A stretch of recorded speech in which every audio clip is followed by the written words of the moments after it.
జాతీయవాద జర్నలిజానికి అసలైన వేదిక నేషనలిస్ట్ హబ్ ని సబ్స్క్రైబ్ చేసుకోండి. నోటిఫికేషన్స్ కోసం బెల్ ఐకాన్ పై క్లిక్ చేయండి. ఇది చాలా బాధాకరమైనటువంటి అంశము అండ్ మనం చాలా రోజుల నుంచి మాట్లాడుతున్న అంశమే.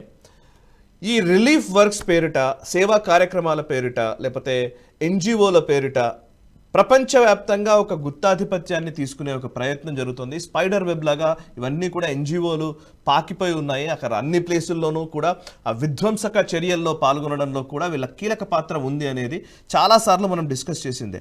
ఎన్జిఓల పేరిట ఇంకోటి యునైటెడ్ నేషన్స్ రిలీఫ్ వర్క్స్లో పనిచేస్తున్నటువంటి ఒకానొక సంస్థ మొన్నటి హమాస్ తీవ్రవాదులు ఏదైతే ఇజ్రాయెల్లో అటాక్ చేశారో ఆ ఇజ్రాయెల్లో వాళ్ళ పాత్ర కూడా ఉంది అన్న ఒక ఆరోపణ రావడము, ఇది నిజంగా చాలా పెద్ద అంశం. ఇది అఫ్కోర్స్ అమెరికా ఇప్పుడు వాళ్ళకి ఇచ్చే ఫండ్స్ని ఆపేసింది. అమెరికన్ గవర్నమెంట్ తీసుకుంది ఆ నిర్ణయము.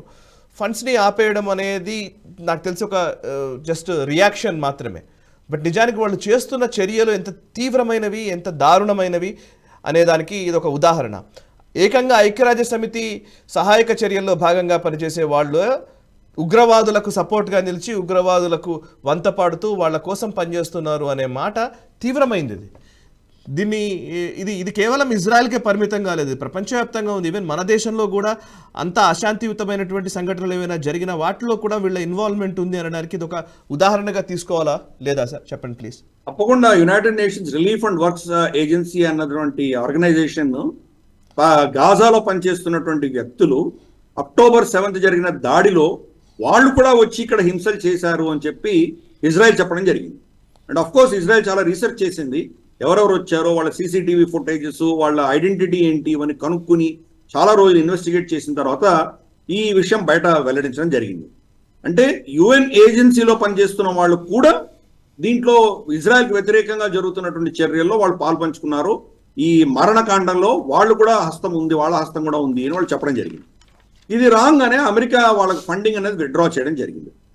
మనం చూస్తే కనుక ఈవెన్ ఆంటోనియో గుటెరెస్ కూడా ఆయన గాజాలో జరుగుతున్నటువంటి పరిస్థితులను చూసి కళ్ళలో నీళ్లు పెట్టుకుంటున్నాడు, ఏడుస్తున్నాడు. అక్కడ రఫా బార్డర్ దగ్గరికి వెళ్ళి దీని వెనకాల పాపం ఎంతమంది, ఎన్ని వేల మంది చనిపోతున్నారో, వాళ్ళకి ఎంత కష్టాలు ఉన్నాయో అంటే చాలా ఆయన ఆవేదన వ్యక్తం చేశాడు. మళ్ళీ అదే వ్యక్తి అక్టోబర్ 7 చనిపోయినటువంటి 1100-1200 మంది ఇజ్రాయలీ చనిపోయిన దాని గురించి ఆయన ఎందుకు స్పందించలేదు? ఏదో వాళ్ళ ఆఫీసులో ఒక స్టేట్మెంట్ ఇస్తే సరిపోయిందా? ఈయన ఎందుకు వెళ్ళి ఆ కుటుంబాలని పరామర్శించలేదు? అక్కడ జరిగినటువంటి విధ్వంసం స్వయంగా ఎందుకు చూడలేదు? కాబట్టి యునైటెడ్ నేషన్స్ కూడా ఇప్పుడు క్రమేపీ మనం చూస్తే కనుక అది కూడాను ఒక విధమైన టాక్సిక్ లెఫ్టిస్ట్ భావజాలంతో నిండిపోయినటువంటి విషయం చూస్తున్నాం. WHO అన్నది నిజంగా ఇది ఒక టెర్రరిస్ట్ ఆర్గనైజేషన్ కింద డిక్లేర్ చేయాలి అని చెప్పి చాలా మంది ఇంటర్నేషనల్ ఎక్స్పర్ట్స్ చెప్తున్నారు. WHO కంప్లీట్ గా చైనాకు ఒత్తాసు పలికిన విషయం మనకు తెలుసు కరోనా వైరస్ వచ్చినప్పుడు.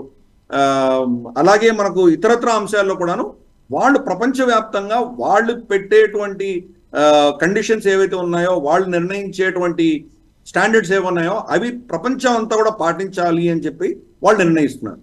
వాళ్ళు దేని ఆధారంగా చేస్తున్నారు? ఒక కండిషన్ ఉంది అంటే ప్రతి దేశంలో అదే పని చేయక్కర్లేదు. ఫర్ ఇన్స్టెన్స్ మనకు జస్ట్ సింపుల్ తీసుకుందాం, బ్లడ్ ప్రెషర్ తీసుకుందాం, ఆర్ షుగర్ తీసుకుందాం. ఇవి ఒక దేశంలో ఉన్న స్టాండర్డ్స్ ఇంకో దేశంలో ఉండడానికి వీల్లేదు. ఎందుకంటే జనాభాల యొక్క వాళ్ళ హైట్, సైజు, వాళ్ళ కెపాసిటీ, వాళ్ళ డిఎన్ఏల ఆధారంగా ప్రతి దేశంలో కొంత డిఫరెంట్ దానికి పారామీటర్స్ ఉంటాయి. కానీ ప్రపంచవ్యాప్తంగా ఒకటే వాళ్ళు పారామీటర్ పెట్టాలి అని నిర్ణయిస్తున్నటువంటి WHO, అలాగే మనకు ఇతరత్ర యునైటెడ్ నేషన్స్ రిలీఫ్ ఏజెన్సీస్ కావచ్చు, ఇటువంటివన్నీ కూడాను ప్రపంచవ్యాప్తంగా వాళ్ళ ఆధిపత్యం చెలాయించేటువంటి ప్రయత్నం చేస్తున్నారు.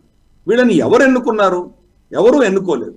కానీ వీళ్ళందరూ కూడాను క్రమేపీ ఈ WEF యొక్క అజెండాను ముందుకు తీసుకెళ్తున్నారు. WHO అయితే కంప్లీట్ గా చైనా WEF కంట్రోల్లో ఉన్న విషయం మనకు తెలిసిందే.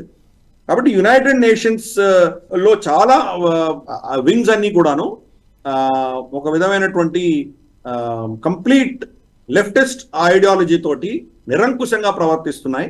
అది చాలా ప్రమాదంగా ఉన్నది. అన్ఫార్చునేట్లీ ఈ ఘటనలో వాళ్ళు బయట కూడా పడ్డారు. అంతటి మారణకాండకి కూడా జరుగుతున్నప్పుడు కూడా దాంట్లో వీళ్ళ హస్తం ఉంది అంటే కనుక మనం ఏం చెప్పాలి, ఇంకెవరిని నమ్మాలి అనేది పెద్ద ప్రశ్న. ఈ వీడియో మీకు నచ్చినట్టయితే లైక్ చేయండి, 10 మందికి షేర్ చేయండి. అలాగే కామెంట్ల రూపంలో మీ అభిప్రాయాలను మాతో పంచుకోండి. Nationalist hub group of channels ను సబ్స్క్రైబ్ చేసుకుని తెలుగునాట జాతీయవాద జర్నలిజాన్ని ప్రోత్సహించండి.